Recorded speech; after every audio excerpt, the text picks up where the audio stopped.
late Nigerian musician Mohbad, popularly known as Mohbad, he did not know that the harvest would come. This is who said this now? A particular pastor, Pastor Tunde Bakare, said Mohbad was dining and whining with the devil in his days. He was drinking, he was smoking, doing all sort of stuff. And when the harvest came, which is death, that why is everybody shouting and all that? You know what? Just let me play the video so you hear it from the horse's mouth. Then we'll be back in a bit.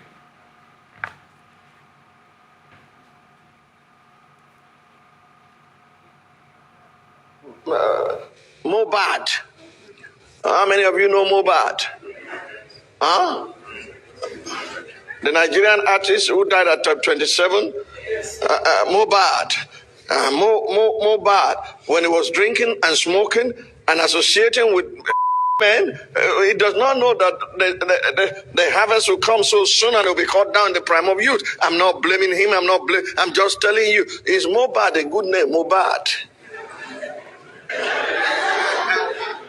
All right, so there it is. It's understandable to want to preach to your congregation and teach people the doctrine and all that, but sometimes I think some particular conversations, some particular topics should be left out of a place of worship. Very true. So. Should be left out of be it a mosque or a church. I think some things shouldn't be used as a point of especially a sensitive story like this that has so many controversies. Different things keep coming up every time, every day, and you keep wondering, like, okay, which side of the story is true and which side of the story is not true. And we see a man of God coming out to talk about it in his church. Pastor Tunde Bakare for me is a pastor that I have respected over the years. He's very intelligent. He's very sound. When he talks about some things, you can't just but to listen like, okay, that angle was really nice. But this is a really highly insensitive topic. I think when he was dining, like, show me who in Nigeria, in the youth of today, in the age range of Mohbad, who has not wined and dined like he claims. If you find one or two good ones, they're very few, right? So they are not doing the smoking and the drinking. And besides, this should not even be a topic for discussion in church. Rather, I would have said that he would take it from perspective of teach your congregations to stop bullying. That's a major aspect that nobody is even talking about. Like, teach your congregations, and then you can use that as an instance. You are trying to preach something good, not that you are coming against the dead, because even the Bible says that Jesus did not come for the righteous; he came for sinners so that they may repent.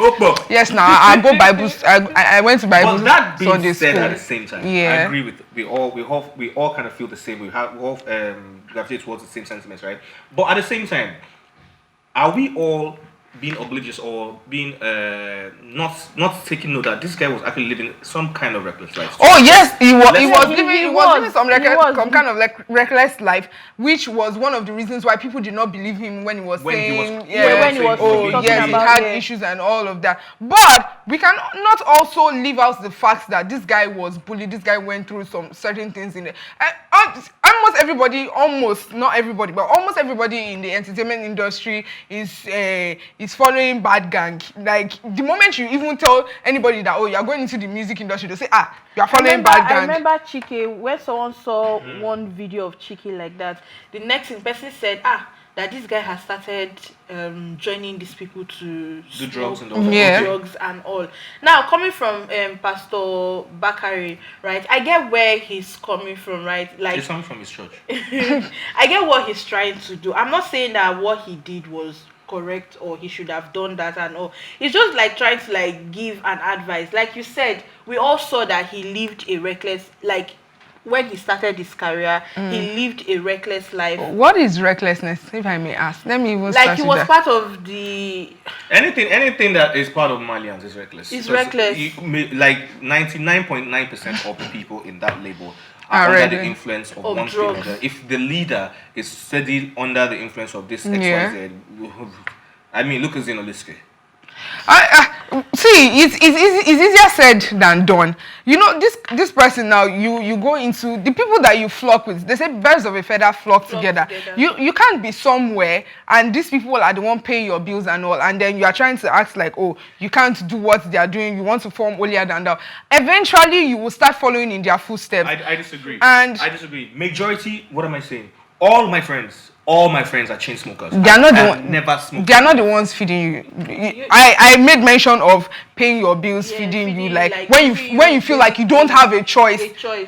And all. I still disagree. There was a time in my life, way long time ago in Bethlehem, that I was squatting with someone. Right. Yeah. He was like an elder brother / friend to me. He was squatting with someone. He was heavy into Yahoo.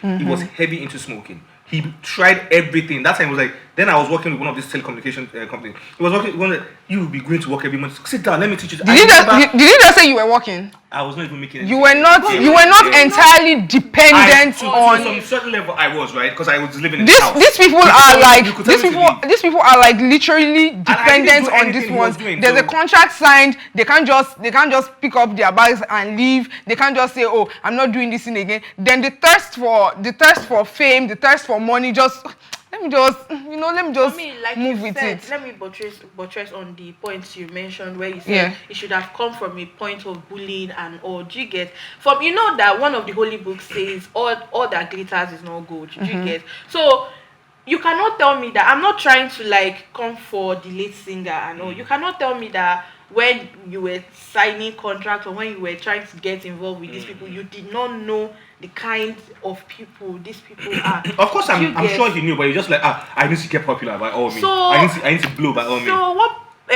what the pastor is trying to say is because of the quest for fame, that was what led to his early growth. Anyways, Auntie Tonto Dikeh, Mommy King. Auntie Tonto Dikeh is also in the news, and she didn't find that particular video funny. She went straight for the jugular, like, oh, Pastor Bakare, you can do all your what's it called? Your preaching and all that. Keep this boy's mouth name out of your mouth. But I feel like it's too early. It's too early to be making an example of this. If you want to make an example of this, wait till a year, wait till 2 years before you start making an example of this.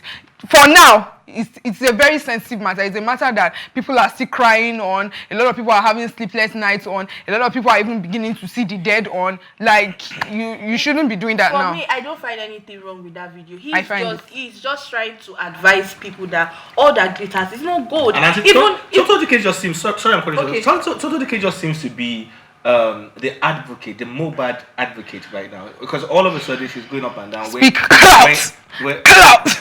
clout everywhere. Making videos, wearing t-shirts while somebody else is talking to him steady. Mohbad, Mohbad, wait, I'm talking to Mohbad, I can hear you. Let me finish. I'm really pained we did not see that video. I saw the video. Okay, we should not talk about it again. Okay, so I was just having a conversation. Okay. So people are doing a whole lot of things with this boy's death. Let's just wait for the what's it called? The autopsy. I think the autopsy is even ready because the police said, oh, the family were present when it was being conducted and everything's about to come. No, we're waiting for the result now. They're waiting for the result. They're going to let everybody know how it goes. So everybody just chill and leave Mohbad alone. Let him just rest. Let him rest. Let's wait for justice. Right? Can we do that? Yeah, we can. It's just that the way people are just coming out to say the one that even got me offended was where one clerk said, I will raise him from. Like, are you guys joking? No, it's just so I don't know. It's yeah, but you know what? Like you said, one of the holy books did say that in my name you will do wonders. You do what's please. I have done. So maybe he's just being like, I can do this. If Jesus did raise somebody from the dead, Lazarus, right? I can also come and raise. Why now? Oh, why now? So my question is why now on all these people that are coming out to say certain things? I remember when one popular pastor of a particular church died. So there's this particular man that came out and he said that they should give him the space, that he wants to pray. My guy pray. Nothing happened. You get, and he walked away with shame. You get. So I don't know. How do you know he walked away with shame? Like I'm not part of this conversation. I am not part of this conversation, guys. Anyways, let's move away because this one won't for trouble. Let's talk about bullying. You talk about bullying earlier. Yeah. And there's a particular story that we're about to take now. It's a bit sensitive, but we'll try to be as careful as possible. Three students at the Bandit Girls Secondary School in Migori County, Kenya, committed suicide by hanging. She snuck out of the church while the service was still on, only to be found dead inside her classroom. A report has that also reveals that the student left a note indicating that she opted to kill herself because of the harassment she had been getting from one of the school prefects. See, there are all manners of emotion when I saw this story, right? There are so many stories because I was sharing this particular conversation. Me and my mom were talking about it, and she was like, "What if she just had a bone to pick with this guy, with whoever the prefect was? What if she just felt like putting this person in trouble for no just reason?" We've had situations where a girl actually accused a guy one time, of rape. Yeah. Whereas there was no such And thing. she came back, she was apologizing. And there was no such thing. Yeah. She just wanted to I will show you. I'll show you what I can do. So what if I'm not saying she did that, but what Well, if? but that what bullying, if let's just is focus on bullying. but that what if is extreme, because being a victim of bullying, my secondary school, like I was for like 3 years, I was an acute victim of bullying, and I knew how that took a toll on my life, it took a toll on my mental health, I thought of several things, I thought of different things, but luckily for me, I was living with a very rebellious aunt that time, and when I complained to her, she taught me what to do, and hence the rebirth, because I went to school after that with no books in my bag but weapons to go and fight, and I fought. I actually beat somebody. The person was my boyfriend that time. But after that time, it brought up a lot of things. My anger issues, I used to be a very quiet person, but next thing, my anger issues, the way these things have effects on people are different. Some people are way emotional. I think this is a boarding school. There was nobody for her to talk to. I'm sure if she had gone to complain to another prefect, birds of a feather, they'll say it's because you did not do what you're supposed to do. Or if they complain to a teacher, because I complained to a teacher then, and they were like, no, that's not possible. Things like that don't happen in this school, because the other students seem to be their favorite. They didn't call them or say anything about it. So I'm sure she must have thought of, well, you know what? Let me just end this thing once and for all. Sorry, I was laughing. Sorry, I'm laughing. Okay. I'm not laughing because of this story. I just remember a case of mine when I got into high school, because I was coming from a prim and proper school, and I got into high school, and I don't know what happened between me and one guy, and the guy just said, "Your mama." I wanted to cry. I cried it. I didn't know it was a norm. I was crying. Like, what? My mom, I went to the teacher to go and report. I went to staff. She said, You said, my mother. I said, you can say it back. What? So you can, So you say, please leave this place and go on. Speaking of how you say things that you don't know, the first time I learned the word bastard, I didn't know what it was. So myself and a classmate in primary school, we had a kind of disagreement, and I said, "You're a bastard." Hey! I just heard the whole class shout, "Hey!" And I'm like, What is going on? But trust me, the smart one. Immediately the teacher said, "Why did you call her a bastard? Do you know what a bastard is?" He explained himself before I could talk, so I was able to defend it. He said, "A bastard is someone that does not have father." And I said, "Sir, I did not call her a bastard. I said she's a master." And everybody looked at me like I started crying. I say you are a master. Why would I call you a bastard? But since that day, so, coming back to the story, like Maya said, what if, right? I don't think that is not a way to punish somebody. You know how boarding school can be, most especially when it has to do with prefects. That's why a lot of people, when they go to boarding school, they tend to have school mommy, school daddy, and all. Just for protection. Just for protection, because boarding school is, I don't know what to call that place, and I would advise that you shouldn't even take your child to a boarding school. You know what we're going to do? This is a very nice one. We're going to have a conversation about this boarding school thing. We'll also we'll go to the street of Lagos and ask some people about what they think. When you are going, please let me branch my dad's house and go and have this conversation. You people will not sleep well that night. It's Did you ever attend? I never attended, but I had a friend who did, and he wasn't even pleased. For some people, For some people, it was enjoyable. I think it enjoyable. just depends on the school that you go to. Aside from that, for you to enjoy your boarding school, you need to have some fun. You know, all those senior prefects. Yeah. You need to be friends with them. Trust me, when you are friends with all these prefects and all these senior classes and all, trust me, you will enjoy your boarding school. But there are some people that. But when you just go there and you don't have anybody, because seniors will bully you, they would.